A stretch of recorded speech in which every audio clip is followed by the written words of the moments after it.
Selamat pagi sahabat Eka Hospital semua. Kembali lagi di podcast Sehat Eka Hospital bersama saya Dr. William Jauhari.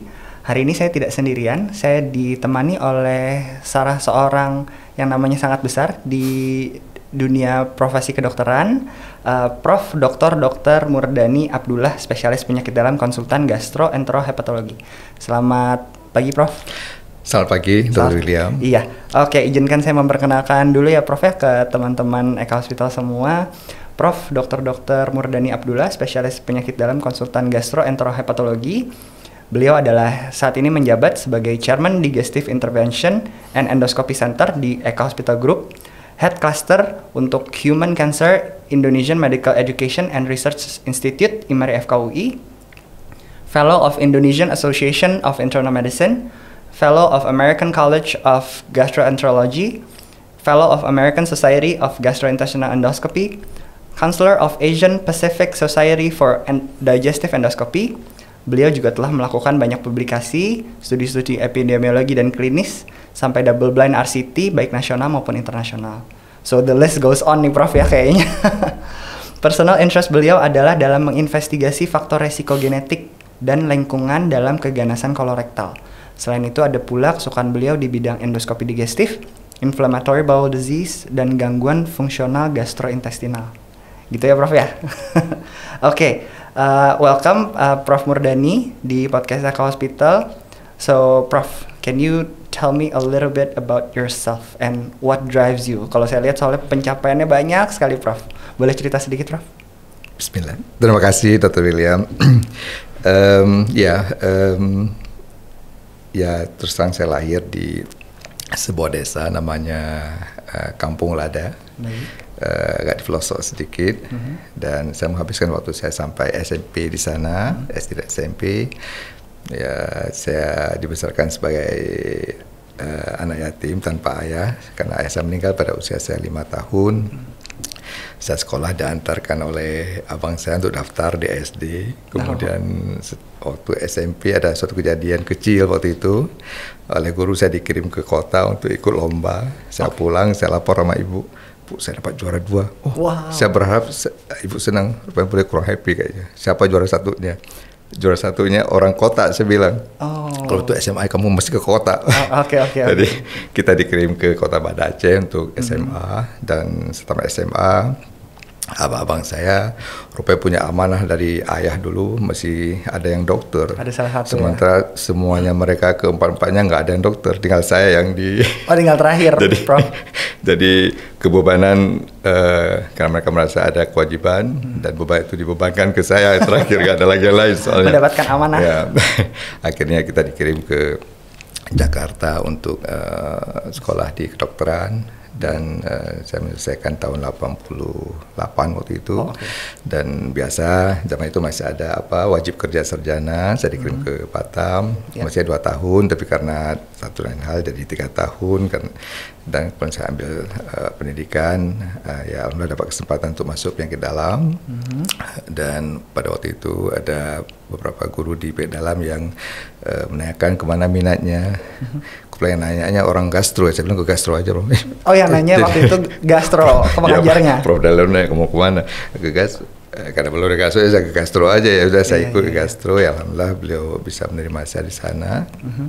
Dan dapat kesempatan untuk SP2 subspesialis, dan kemudian saya tertarik dengan epidemiologi. Saya ambil S3 saya di epidemiologi klinik di FKM UI, ya.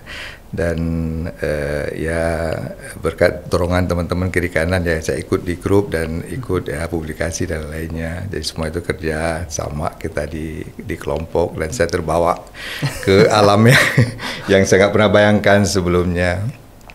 Ya, ya terus terang. Pasti tidak lepas dari kerja keras Prof juga lah Prof, saya yakin.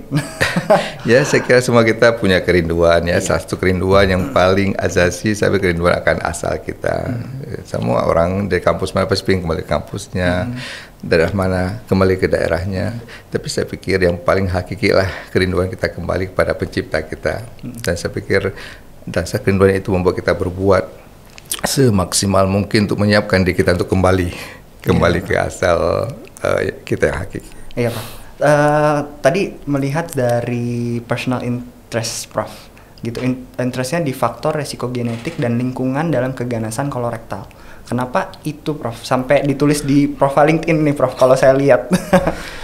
Kenapa spesifik ke faktor lingkungan dan genetik untuk colorectal cancer? Iya, terima kasih.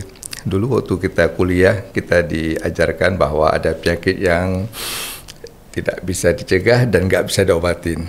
Ada penyakit yang bisa diobatin tapi nggak bisa dicegah. Dan ada penyakit yang bisa diobatin dan bisa dicegah. Dulu seingat saya kanker termasuk yang nggak bisa dicegah, nggak bisa diobatin dulu banget. Tapi dalam perjalanan kita melihat kemajuan teknologi, kemajuan informasi, terbuka banyak jalan untuk mencegah penyakit yang tadi nggak bisa dicegah, mengobati penyakit yang tadi nggak bisa diobatin. Dan saya pikir kanker ini menarik karena kanker ini terus terang sangat traumatis baik bagi penderitanya, baik keluarganya, dan bagi negara yang harus menanggung beban apalagi zaman BPJS sekarang ya. Kita tahu bahwa katastrofe pembiayaan BPJS termasuk salah satu kanker. Dan kita melihat bahwa banyak upaya sebenarnya bisa dilakukan untuk mencegah kejadian kanker ini. Kalau kita fokus ke kanker kolorektal misalnya, maka kita melihat bahwa perubahan dari mukosa normal, kolon dan rektum menjadi kanker itu butuh waktu yang cukup lama, dilaporkan 5 sampai 15 tahunan lebih barangkali. Artinya kita punya banyak waktu untuk melakukan sesuatu untuk mencegah agar proses progres ke kanker ini bisa berhenti.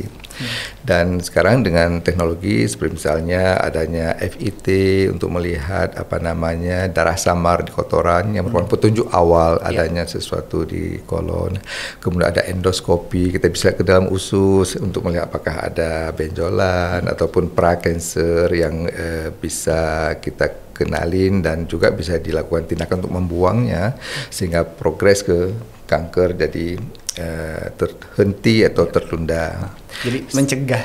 Ya. Mencegah, ya betul. Saya kira dengan kemajuan teknologi kita bisa melakukan pencegahan seperti itu dan itu efektif dan banyak data saya pikir menunjukkan bahwa upaya pencegahan baik screening maupun deteksi dini ini bisa menurunkan incidence kanker kolorektal. Jadi ini bukan hayalan, tapi memang real, ada buktinya, ada evidence-nya, ada datanya.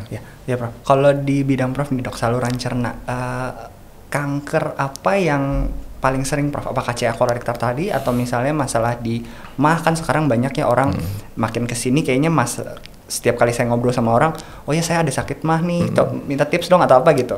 Gimana Prof untuk kanker? Iya, memang betul bahwa kalau dilihat dari sisi kankernya, ya, di antara GI cancer memang kanker kolorektal yang paling banyak, hampir 80% kanker di saluran cerna kita adalah jenis kanker. Itu untuk di seluruh dunia atau di Indonesia, Prof?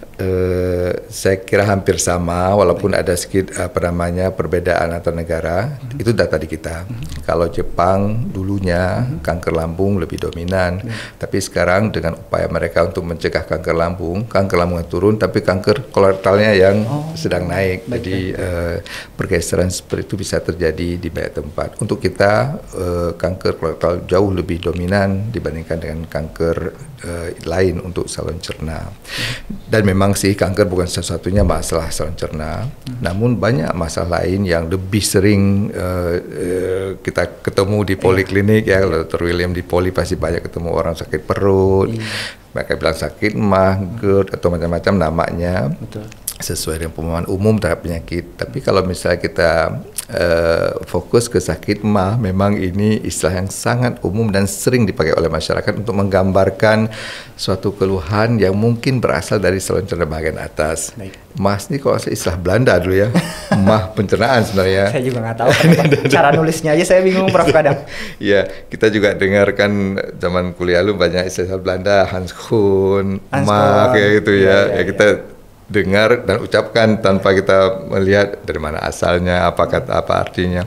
Tapi sekarang barangkali masyarakat sudah lebih familiar dengan istilah dyspepsia, ya beda bahasa aja, maksudnya mungkin sama bahwa ada gangguan pencernaan. Yang manifestasi adalah keluhan-keluhan upper GI tract seperti kembung, begah, mungkin tidak membahayakan tapi mengganggu, dan itu membuat orang datang ke dokter untuk mendapatkan pengobatan sampai dia merasa lebih nyaman. Bahkan kadang bukan datang ke dokter aja, bahkan variasi keparahannya juga kadang bervariasi ya Prof ya. Jadi ada yang bahkan sampai perlu ke IGD kayak sakit berat gitu padahal cuma dispepsia. Terus Prof juga referring to your 2017 article, Prof bilang bahwa bila seseorang yakin setelah minum lemon seseorang akan sakit mah, maka dia akan sakit mah.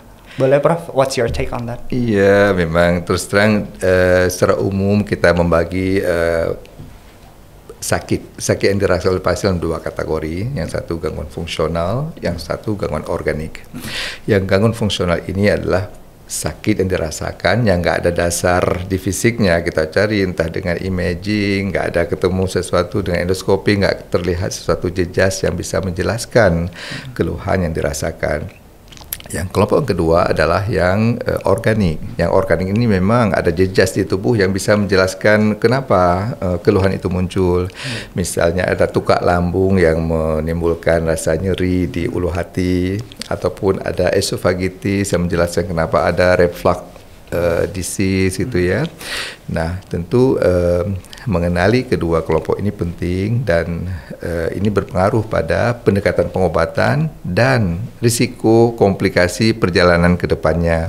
Tadi ya Prof, kayak mungkin jadi kanker atau apa gitu juga mungkin Prof. Betul. Memang terus terang yang paling banyak kita temukan di masyarakat adalah gangguan fungsional. Tapi kita nggak boleh lupa ada gangguan organik yang mesti kita cari, karena kalau singkirkan ya, pastikan ini nggak ada dulu ya. Masih singkirkan, itu nggak ada. Karena kalau ada, kita mesti obati organiknya dulu. Karena yang organik ini yang biasa berpotensi menimbulkan komplikasi dan menimbulkan kelainan berat di kemudian hari. Sementara yang gangguan fungsional ya nggak akan datang, hilang timbul ya, tidak berbahaya tapi mengganggu. Nah, dari awal memang kita diminta untuk memisahkan, membedakan kedua kelompok kelainan ini. Oke, terima kasih Prof. Mungkin sebelum kita ke gangguan yang lebih serius Prof, untuk mungkin sahabat Eko Hospital yang ada di rumah Prof, gangguan fungsional ini kira-kira dasar-dasarnya apa sih yang perlu dilakukan oleh sahabat Eko Hospital agar mereka mungkin bisa sakit mahnya lebih mungkin frekuensinya lebih jarang, atau keparahannya juga mungkin lebih kurang parah gitu, maksudnya apa yang mereka rasa gitu Prof? Ya, memang betul. Gangguan fungsional ini sangat lazim, sering kita temukan, dan banyak hal bisa berpengaruh pada kejadian timbulnya gangguan fungsional ini. Tadi disebutkan pengaruh makanan, pengaruh kebiasaan hidup sehari-hari, pengaruh faktor stres psikososial yang pasti dialami oleh hampir semua orang dalam kehidupannya, dan tentu menghadapi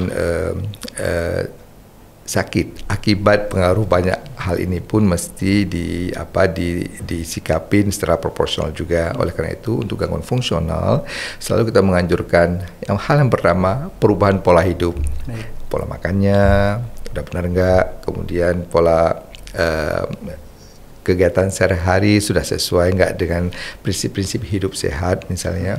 Misalnya seperti apa Prof? Kalau prinsip-prinsip, apakah olahraga juga termasuk untuk pencegahan dispepsia fungsional? Iya, tentu. Saya pikir sudah banyak bukti bahwa pola makan yang baik, kemudian kegiatan yang positif termasuk exercise yang teratur, olahraga, sangat berpengaruh pada perbaikan gangguan fungsional, juga berpengaruh pada pencegahan penyakit yang serius seperti kanker usus besar misalnya. Saya kira sudah banyak bukti bahwa exercise yang teratur merupakan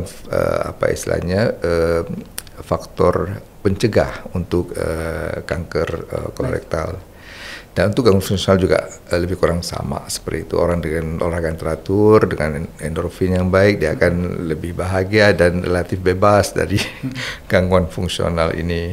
Oke Prof, jadi untuk gangguan fungsional pola hidup ya tadi Prof ya, pola hidup termasuk pola makan dan exercise tadi ya. Betul. Nah, kalau dengan mengubah pola hidup masih juga muncul keluhannya, ya tentu obat-obatan diperlukan. Banyak laporan menyebutkan bahwa 20% keluhan itu bisa hilang dengan memperbaiki pola hidup tadi.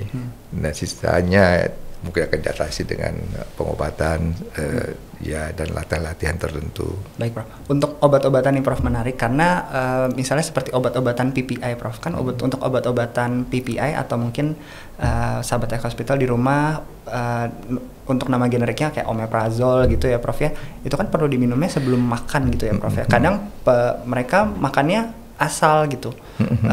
Jadi bagaimana pentingnya kita mengedukasi pasien selain obat yang perlu diminum, bagaimana cara minumnya Prof ya? Bagaimana Prof? Betul, ya betul. Memang namanya obat itu kan diharapkan bisa memperbaiki keluhan.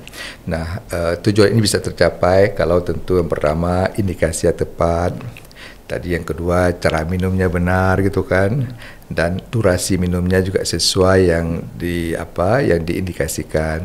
Saya pikir hal-hal seperti ini mesti memang disampaikan secara jelas kepada pasien agar pasien bisa mendapatkan obat yang benar, kemudian minum secara benar, ya, dan lama pengobatan juga sesuai. Baik. Jadi saya pikir ini penting dan mestinya diedukasi ke pasien. Tapi masalah kita barangkali dokter yang banyak pasiennya nggak punya waktu untuk menjelaskan. Iya, itu jadi masalah kesehatan saya rasa bukan cuma di Indonesia, pasti di negara-negara maju juga jumlah dokternya yang lebih sedikit dibandingkan jumlah pasiennya Prof ya. Oke. Moving on Prof ke tadi mungkin kelainan organik dan bahkan jadi kanker untuk bagian GI tract Prof. Betul. Apa yang bisa sahabat Eko Hospital lakukan nih untuk mungkin prevention atau early detection? Baik, kita bisa dari berbagai perspektif. Kalau keluhannya sudah muncul, berarti dibutuhkan investigasi. Artinya kita nggak menyepelekan, sakit mah aja, udah minum obat sendiri. Kalau misalnya sakit mah nggak tersembuh dengan pengobatan mandiri ataupun pengobatan awal oleh dokter, maka investigasi diperlukan. Investigasi itu adalah upaya kita untuk mencari ada nggak kelainan organik pada orang tersebut. Kalau semuanya clear, nggak ada kelainan organik, maka kita katakan sebagai kanker fungsional dan diobatin sebagai kanker fungsional. Ada perspektif yang kedua, nggak ada keluhan. Perlu nggak sih orang nggak ada keluhan dicari-cari penyakitnya? Perlu. Oh oke. Itu jawabannya. Ya. Tapi dengan indikasi. Untuk kanker kolorektal misalnya, yang kita anggap itu kanker paling banyak untuk GI cancer, maka mereka yang risiko tinggi itu ya yang ada keluarganya, kakek neneknya, bapak ibunya ada kanker kolon, yaitu risiko tinggi. Kanker kolon aja Prof atau ada kanker lain yang biasanya linked untuk kanker kolon untuk? Ya sebenarnya genetik untuk kanker itu kadang-kadang juga saling ini, tapi untuk kanker kolon biasanya yang riwayat kanker usus besar yang jadi concern kita yang utama. Dan kemudian usia. Kita tahu bahwa kanker ini kan akibat interaksi yang intens antara genetik dan lingkungan setelah bertahun-tahun ya, sehingga bisa kita maklumi bahwa incidence kejadian kanker ini muncul pada usia-usia biasa di atas 50 tahun mulai meningkat tuh. Kalau usia muda jarang kan. Karena udah lama. Interaksinya jadi dia. Walaupun kenyataannya ternyata di kita data-data menunjukkan bahwa yang kanker usia di bawah 50 tahun juga cukup banyak. Tapi secara umum maka usia jadi penting. Jadi mereka yang usia di atas 50 tahun adalah subjek untuk dilakukan pemeriksaan meskipun nggak ada keluhan. Ya, untuk menemukan tadi, untuk screening, mencegah, atau menemukan kanker stadium dini, deteksi dini. Nah, dua-duanya bisa mencegah kejadian kanker yang lebih parah. Yang lebih parah, ya. Terus terang ini belum jalan di kita, oleh karena itu bisa kita maklumi bahwa hampir 80% kanker kolorektal yang diobatin sekarang ini stadium 3 dan 4. Artinya pengobatan yang tersedia tinggallah pengobatan sifatnya paliatif. Paliatif artinya ya tidak mengobatin kankernya, hanya ya membuat pasiennya cukup nyaman melewati masa-masa singkat kehidupan akhirnya. Nah, tentu itu akan berpengaruh pada biaya pengobatan yang besar, berpengaruh pada produktivitas orang yang rendah masih bisa bekerja, nggak bisa bekerja karena kankernya. Oleh karena itu kalau dihitung, maka upaya untuk pencegahan, untuk mencari kanker stadium dini pada mereka yang belum ada keluhan jadi penting. Karena dengan itu kita bisa menemukan, bisa mengatasi, dan yang bersangkutan bisa produktif sesuai dengan kemampuan dan profesinya. Dan kalau dihitung in total, maka biaya pencegahan ini prevention nih harusnya lebih sedikit, lebih murah sebenarnya daripada kita ambil porsi kuratif yang selama ini kita lakukan. Dan saya pikir data ini udah banyak di luar ya, membandingkan upaya prevention dengan kuratif, lebih murah prevention untuk jangka panjang dan untuk yang lebih luas. Maka Medicare mereka mensyaratkan bahwa semua peserta insurance mereka mesti screening. Kalau nggak screening kemudian kejadian ada cancernya, konon katanya mereka nggak mau. Oh, Medicare tuh berarti di sono, di Amerika, di luar sana. Oh, di luar sana, baik. Karena mereka menyalahkan kenapa nggak screening gitu ya. Kalau di Indonesia, Prof, mungkin kan ada 2 macam insurance ya, atau bahkan 3 macam. Kadang insurance dari pribadi, insurance dari negara, dan ada insurance dari tempat pekerjaan. Nah, mungkin yang insurance dari negara, Prof, gimana? Maksudnya untuk prevention tadi usahanya, dan kalau dibandingkan dengan insurance yang swasta gitu ya, kalau yang untuk dari pekerjaan dan pribadi itu gimana, Prof? Ya, yang terus terang memang ini terkait polisi dari masing-masing ini ya. Tapi yang kami sebagai pelaksanaan di lapangan, kami melihat bahwa sebelumnya insurans negara hanya mengcover untuk kuratif, pengobatan, tidak ke preventif. Namun saya dengar-dengar ke depan tampaknya insurans kita juga akan mengarah ke preventif untuk mencegah tadi pengeluaran yang besar untuk pengobatan kanker kalau sudah terjadi, khususnya kanker kolorektal yang saya pikir cukup frekuen untuk laki-laki, mungkin nomor 2 terbanyak ya setelah kanker paru-paru. Sementara untuk wanita mungkin nomor 3 terbanyak setelah payudara, serviks. Kolorektal saya pikir itu ketiga terbanyak pada wanita. Oke, Prof. Untuk metode screening, Prof, metode screening apa saja yang bisa kita lakukan untuk tadi prevention atau early detection? Ya, kalau kita lihat nature-nya kanker kolorektal ini kan kanker yang tumbuh di dalam rongga usus ya. Kalau ada daging tumbuh ataupun benjolan di dalam usus, maka salah satu perilaku dari benjolan ini adalah dia mudah terkelupas. Dan kelupasan ini kadang-kadang menimbulkan sedikit perdarahan. Yang semua itu keluar melalui feses. Oleh karena itu, upaya yang paling awal yang bisa kita lakukan, kita mendeteksi ada nggak darah samar di feses. Dulu kita bisa tes dengan FOBT, fecal occult blood test. Menggunakan tes guayak, waktu kita tingkat 2 kan bikin guayak gitu ya, untuk tes darah samar. Sekarang ada tes yang lebih sensitif, lebih spesifik yang kita kenal sebagai fecal immunochemical test, FET, menggunakan tes untuk mengetahui ada nggak human globin. Bahagian dari darah juga kan, hemoglobin, ada hem, ada globin ya. Dulu deteksinya hem. Susah dan nilainya nggak begitu bagus. Nah, kita deteksinya terhadap globinnya. Nah, globin ini kan lebih lebih spesifik dan lebih sensitif. Dan kalau hasilnya positif, maka lanjutannya adalah kolonoskopi. Kolonoskopi ini adalah upaya kita untuk masuk ke dalam usus orang untuk melihat benar nggak sih ada benjolan, ada tumor yang sudah mulai muncul, dan sekaligus bisa membuangnya. Kalau masih stadium awal, masih kecil ya, kita bisa papasin, kita keluarkan. Artinya kita menghentikan proses perubahan tumor jinak tersebut menjadi ganas suatu saat ya. Dan itu bisa dilakukan dengan kolonoskopi. Dan kita bersyukur sekarang sudah banyak rumah sakit di Indonesia yang dilengkapi dengan alat endoskopi ini.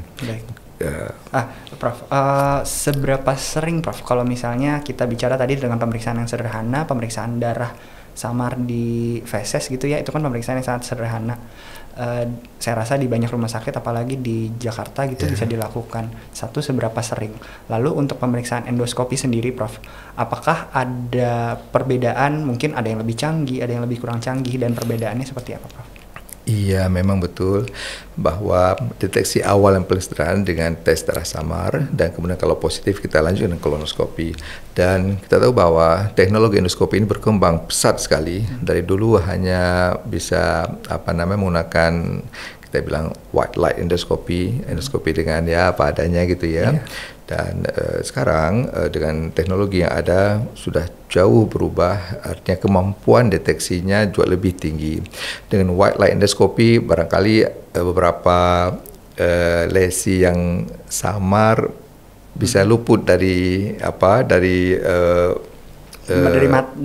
pengamatan kamera. kita lewat gitu aja ya. Sekarang ada kromoendoskopi. Kromoendoskopi ini bisa mempertajam kemampuan lihat kita. Juga ada kemampuan endoskopi untuk membesarkan dari lesi kecil nggak kelihatan, kalau digedein jadi kelihatan. Di zoom gitu ya, Prof. Di zoom ya betul ya, baik digital maupun magnifying bisa dengan digital dan dengan teknik kamera yang diperbaharui. Dan sekarang ditambah lagi dengan pemanfaatan artificial intelligence AI. Dan dengan bantuan AI kita bisa lebih lebih akurat, lebih tinggi untuk mendeteksi lesi-lesi yang samar, yang kecil, yang pipih gitu ya. Dan juga lebih membantu kita untuk membedakan mana lesi benjolan yang jinak, mana yang ganas. AI bisa membantu mempertajam. Dulu kita mengandalkan kemampuan endoskopis untuk mengenali mana polip jinak, mana polip yang sudah cuman berdasarkan pakai mata aja gitu ya. Dan dulu banyak endoskopis yang dikirim ke Jepang karena orang Jepang dianggap paling teliti untuk melihat itu, hanya untuk mengenali wah ini jinak, ini ganas, jinak ini ganas ya. Nah sekarang mungkin tren-tren itu bisa tergantikan sebahagian dengan pemanfaatan artificial intelligence di bidang endoskopi. Kita bikin potret 5 foto, misalnya kita kirim, kemudian mereka akan baca dan mereka kasih jawaban, oh ini lesi yang jinak, oh ini lesi yang ganas, dan akurasi yang cukup tinggi, hampir 98-93%. Luar biasa, Prof. Jadi sangat membantu untuk deteksi. Iya, tadi kan kita bicara tentang kolonoskopi, Prof. Untuk misalnya apakah mungkin tadi misalnya ada satu benjolan terus habis itu mengikis, itu terjadi dari lambung, bahkan apakah dapat ditemukan di feses atau misalnya di usus halus, Prof. Kalau kita tahu selama ini usus halus kan memang panjang banget ya. Kalau dengan alat yang sederhana mungkin kalau zaman dulu ya pas sekolah udah lama mungkin itu nggak sampai gitu ya istilahnya, Prof. Untuk zaman sekarang, Prof, the latest tech udah di gastroenterologi bagaimana, Prof? Ya memang dulu ada istilahnya daerah-daerah gelap ya di usus kita yang nggak terjangkau oleh pemeriksaan endoskopi yang ada. Memang awalnya endoskopi dikembangkan untuk melihat lambung dan usus besar. Dan kita tahu bahwa kita punya usus halus yang cukup panjang, ada jejunum, ada ileum yang panjang hampir 3-4 meter gitu ya, yang selama ini seperti nggak terjangkau oleh pemeriksaan endoskopi yang ada. Namun sekarang kita mengetahui ada beberapa opsi untuk melihat ke usus halus ini. Ada video kapsul endoskopi yang hanya berupa sebuah pil ya, kayak pil vitamin itu kayak ya. Kayak pil vitamin. Betul, ya pil vitamin kita telan, nah dia bisa motret tuh. Iya. Dan hasil potretnya dikirimkan secara wireless ke sensor yang ditempelkan di badan pasien dan bisa merekam. Merekam semua. Jadi ngerekam terus betul, Prof? Ngerekam terus selama lebih kurang 8 sampai 11 jam. Dan kapsul ini bisa memotret dengan kecepatan 2 sampai 3 potret per detik. Jadi bisa kebayang selama 8 jam itu berapa puluh ribu potretan. Mungkin juta kali, Bro. Bisa. Bisa ya. Dan dokter diminta untuk mengenalin mana foto-foto yang menunjukkan ada kelainan. Paling mungkin ada 5-6 foto dari 80 ribuan atau ratusan ribu hasil pemotretan tadi yang ada kelainannya. Sebagian besar mungkin normal. Dan itu tentu perlu kemampuan tersendiri. Endoscopic eyes dibutuhkan untuk mengenalin kelainan-kelainan seperti itu. Di samping itu kita juga punya sekarang balloon assisted enteroscopy. Balloon assisted enteroscopy. Ya, jadi ada alat endoskopi yang dilengkapi dengan balon, baik satu balon maupun dua balon, yang memungkinkan alat ini masuk lebih advance, tidak sekedar sampai ke usus 12 jari, tapi bisa masuk lebih lanjut ke jejunum, malah bisa sampai ke ilium. Dan dari bawah bisa masuk tidak hanya sampai di usus besar, tapi juga bisa masuk ke terminal ilium dan ke proximal ilium ke atas. Jadi bisa dari atas dan bisa dari bawah. Betul, biasa kita kalau misalnya enggak tuntas, kita kasih marking di paling ujung kita bisa jangkau, dan kita masuk dari bawah untuk mencari marking tadi. Dan kalau kita sampai ke marking tadi, berarti kita sudah melihat keseluruhan saluran cerna secara lengkap. Berarti sangat bervariasi ya Prof, dari yang mungkin kalau yang dengan endoskopi tadi ya perlu sedasi gitu ya, perlu anestesi, sampai yang sederhana mungkin tadi dengan cuman minum pil sama pakai sesuatu alat untuk menangkap itu ya Prof ya. Betul. Dan sekarang juga ada spiral endoskopi, prinsipnya sama untuk memendekkan usus sehingga endoskopi bisa advance masuk ke daerah yang lebih jauh ke dalam usus kita.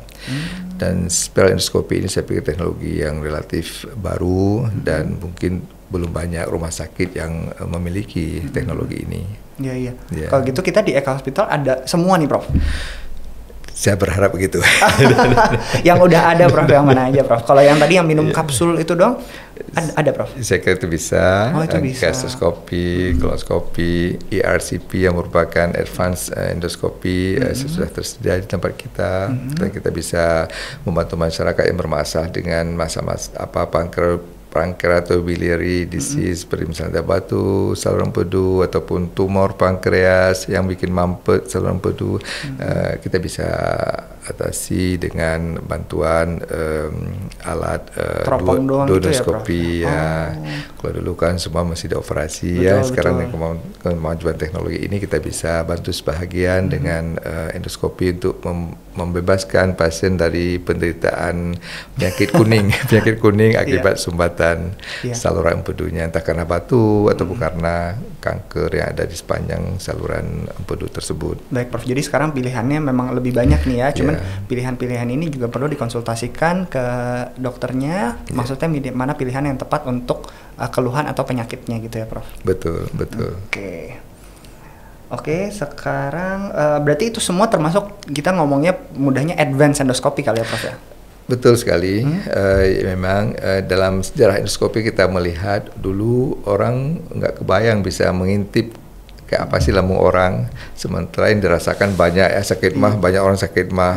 Tapi apa yang terjadi sebenarnya orang nggak tahu. Kemudian orang berusaha untuk melihat, dulu ada atraksi ya, memasukkan pedang. Kalau pedangnya bisa masuk, maksudnya kita bisa masukin kamera ke dalam, maka mereka berpikir bikin kamera kecil yang rigid masukin, dan kita bisa lihat esofagus dan sebagian lambung.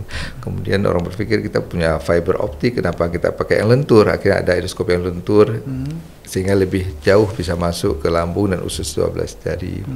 Dalam perjalanannya kita melihat bahwa di samping bisa melihat saluran cerna bagian atas, bagian bawah, kemudian mereka juga menciptakan duodenoscopi untuk akses ke dalam saluran empedu tadi ya. Kemudian juga mereka menggabungkan teknologi endoskopi dengan teknologi ultrasonografi, sehingga kita sekarang kenal ada endoscopic ultrasonografi. Oh, jadi sorry Prof. Jadi ultrasound bukan cuma bisa dari luar Prof, bisa dari dalam juga? Bisa di dalam. Dan dari dalam ini dianggap lebih efektif untuk menjangkau daerah tertentu yang dari luar berbahaya kan terhalang pembuluh darah, terhalang dengan saraf ya. Nah, dari dalam kita bisa menjangkau daerah yang sensitif, yang lebih yang enggak terjangkau dari luar, dan bisa digunakan untuk melakukan tindakan baik itu diagnostik maupun terapeutik.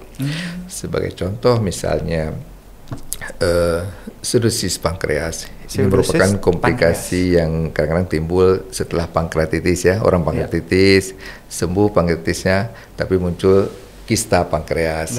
Nah, kista pankreas ini bisa mengganggu, bisa nggak mengganggu. Biasa kalau ukuran udah gedean mulai mengganggu, dia mulai bikin nyesek, bikin nggak enak begitu ya.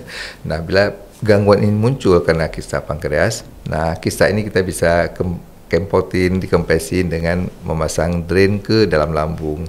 Nah, itu bisa kita lakukan sekarang dengan bantuan endosonografi tadi, endoscopic ultrasonografi tadi. Jadi nggak perlu pakai operasi gitu, disedot cairannya gitu, nggak perlu ya, Prof? Dulu sih memang dioperasi, sekarang ya kita bisa lakukan dengan minimal invasif dengan endoskopi.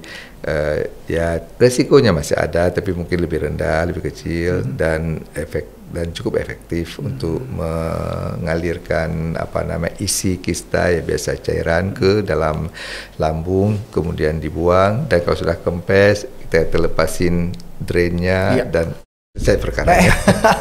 Iya, gak apa-apa. Ini buat saya juga ini sesuatu yang very exciting ya, karena selama ini mungkin kita saya personally ya mungkin dari dokter umum atau bahkan di pendidikan gitu dengar-dengar sesuatu yang canggih seperti ini, Prof, itu kayaknya di luar negeri gitu. Sekarang di Indonesia sudah ada ya, Prof? Udah lama atau baru, Prof?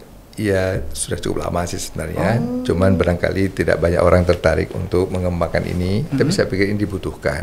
Banyak kasus yang kita bisa tanganin dengan pendekatan ini, yang ya minimal invasif sebenarnya lebih menyenangkan dan lebih lebih kecil risikonya dibandingkan tindakan laparotomi yang dulu biasa dikerjakan. Iya, mungkin selain walaupun device ini mungkin sudah tadi Prof bilang sudah lama mungkin, tapi yang terlatih mungkin dulu lebih sedikit kali ya, Prof. Sekarang sudah bisa lebih banyak gitu ya, orang-orang sudah banyak yang kalau kita bilang mencari ilmu sampai negeri mana gitu ya, seperti yang Prof lakukan. Iya, betul. Oke.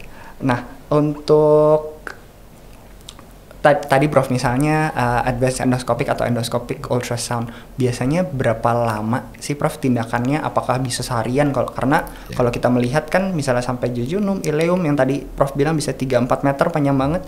Kira-kira prosedurnya berapa lama, Prof? Iya, baik. Ya, memang lama prosedur ini sangat tergantung yang pertama pemeriksaan yang kita lakukan, kemudian tujuannya diagnosis atau terapeutik. Di antara tindakan endoskopi ini yang paling time consuming yang saya alami adalah enteroskopi. Enteroskopi baik itu single balloon enteroskopi maupun double balloon enteroskopi perlu waktu agak lebih panjang. Sementara kalau gastroskopi biasa ya 5 menit udah selesai. 5 menit udah selesai, Prof. Kalau kolonoskopi yang dari bawah rata-rata ya 15 menit. Memang sih bervariasi, ada 5 menit ada 6 menit udah selesai. Ada yang mungkin setengah jam belum selesai. Tapi rata-rata overall 15 menit sudah oke. Untuk ERCP tadi yang menggunakan duodenoskopi untuk mengatasi masalah di pankreas atau biliar, rata-rata kita butuh waktu 30 sampai 60 menit ya untuk akses ke sistem biliarnya dan melakukan tindakan entah mengambil batu atau memasang stent. Untuk endosonografi, endoskopi ultrasonografi yang fungsinya bisa untuk diagnostik maupun untuk terapeutik. Untuk diagnostik saya pikir nggak lama, 5-10 menit cukup. Namun untuk terapeutik tergantung kompleksitas dari tindakannya. Kalau tindakan untuk mengalirkan kista pankreas ya barangkali rata-rata 20 menit udah cukup.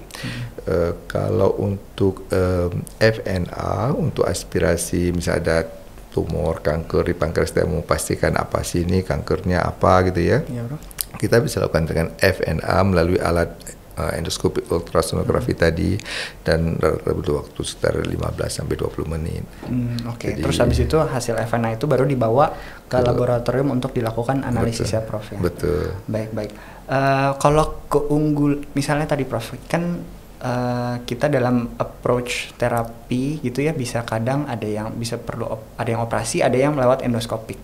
Keuntungan atau kerugiannya Prof dari pengalaman Prof nih yang sudah banyak sekali, saya yakin keuntungan dan kerugian dari endoskopik dibandingkan dengan yang operasi, Prof. Ya, memang kita akui tidak semua tindakan operasi bisa tergantikan dengan tindakan endoskopi. Namun dalam perjalanan teknologi kedokteran kita melihat mulai ada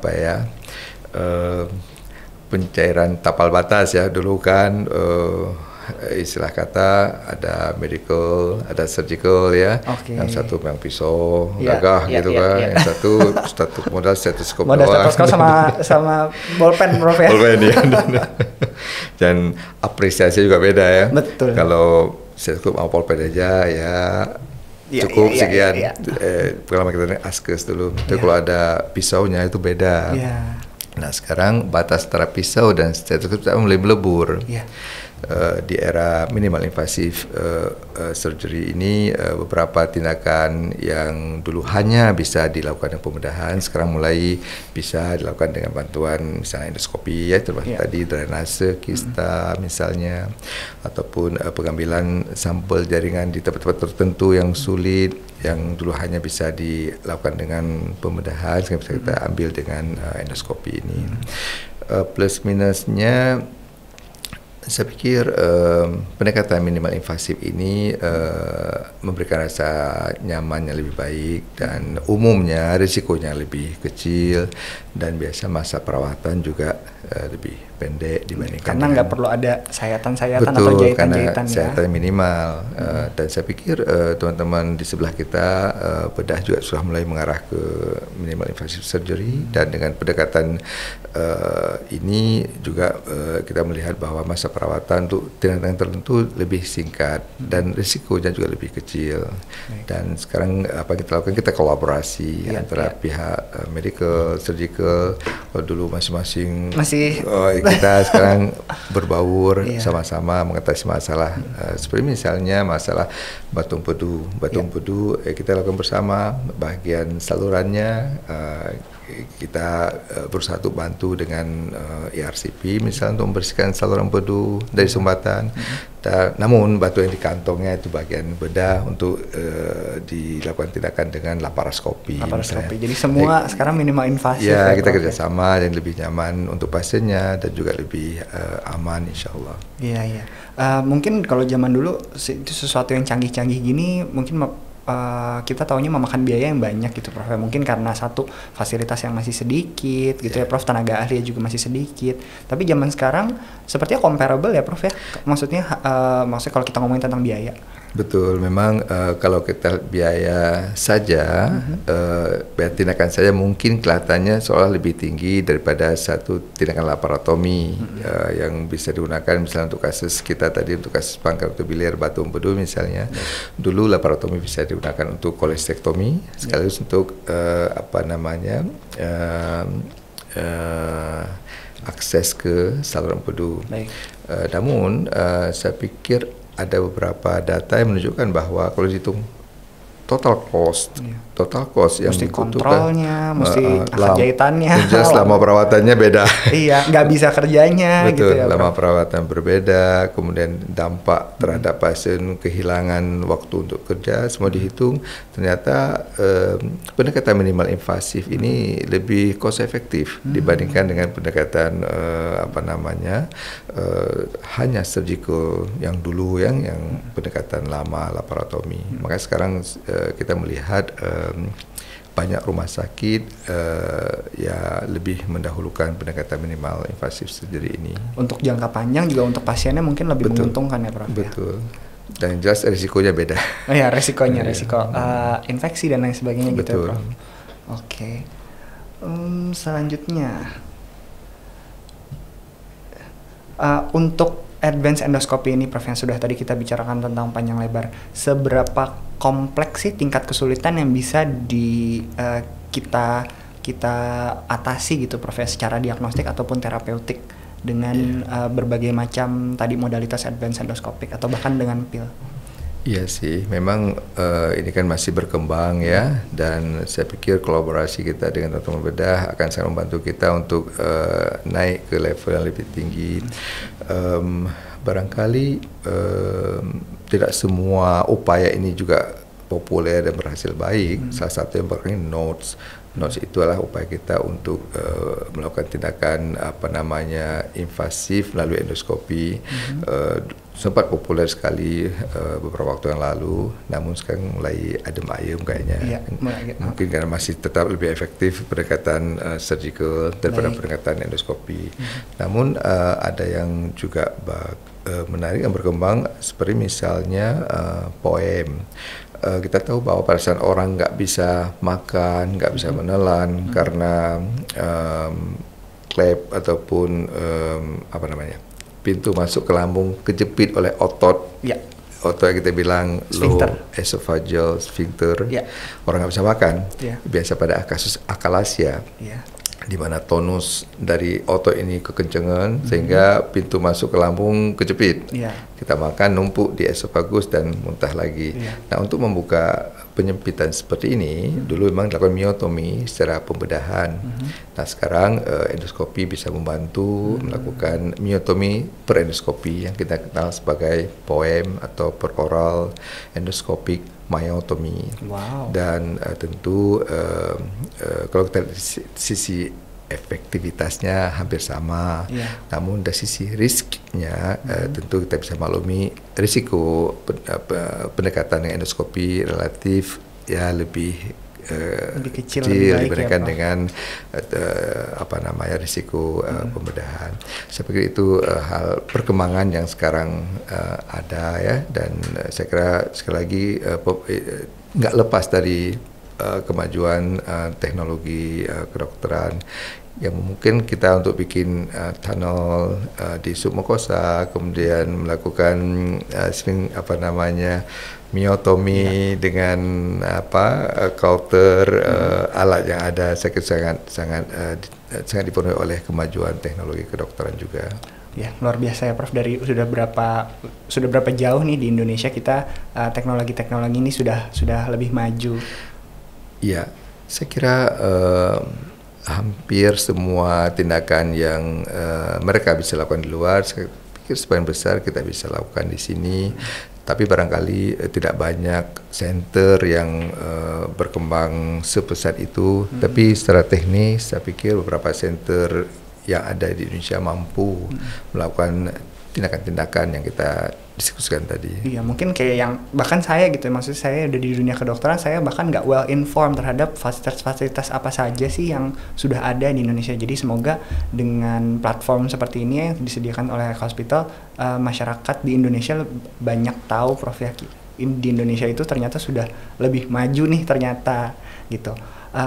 Oke, Prof, tadi kita sudah banyak bicara tentang advanced endoscopy yang di mana termasuk ada endoscopic ultrasound, terus bahkan ada pil yang bisa kita telan untuk melihat bagaimana sih keadaan saluran cerna kita gitu ya, Prof.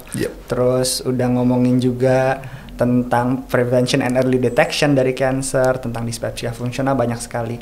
Nah, Prof, kira-kira take home message Prof, ada yang mau disampaikan untuk sahabat-sahabat Eka Hospital kita di rumah? Iya, terima kasih Dr. William. Teman-teman sekalian, untuk masalah kesehatan yang sangat kompleks dan luas.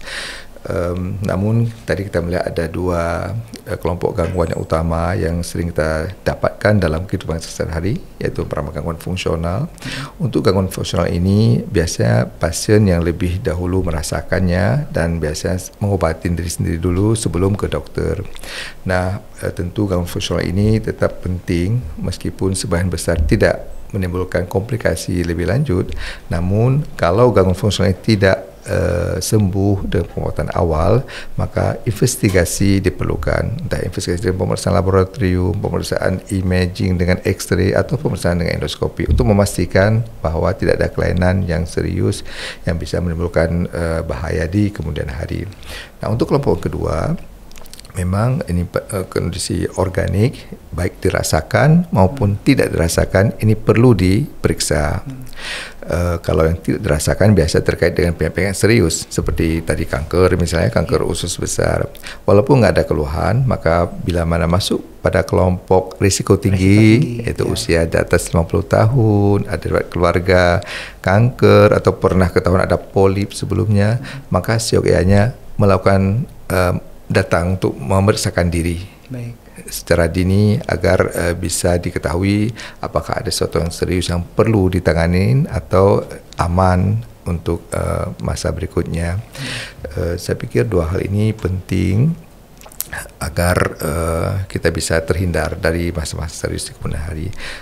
Hal yang ketiga juga penting saya pikir adalah masalah pemanfaatan resources termasuk obat-obatan.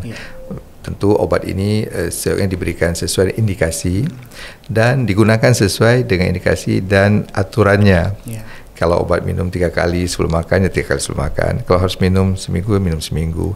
Saya kira ini penting agar obat yang tersedia itu bisa memberikan hasil yang optimal untuk mengatasi masalah kesehatan yang kita alami. Yeah. Wah, luar biasa, Prof. This is a very eye-opening experience even for me. Terima kasih banyak Prof. Murdani Abdullah, spesialis penyakit dalam, konsultan gastroenterohepatologi, atas waktunya, Prof. Oke, sahabat Eka Hospital semua, demikian acara podcast sehat kita pada pagi hari ini. Semoga kiranya apapun semua yang kita sampaikan tadi oleh Prof gitu ya, hasil perbincangan kita boleh membawa manfaat yang banyak, sehingga kita semua nggak takut nih untuk memeriksakan diri, karena seperti yang Prof tadi sudah sampaikan bahwa early detection itu akan lebih cost efektif bahkan untuk panjangnya gitu ya, atau di kemudian hari. Yeah. Oke, terima kasih banyak Prof Murdani atas waktunya. Semoga sehat selalu, dan untuk teman-teman Eka Hospital, terima kasih, sampai jumpa.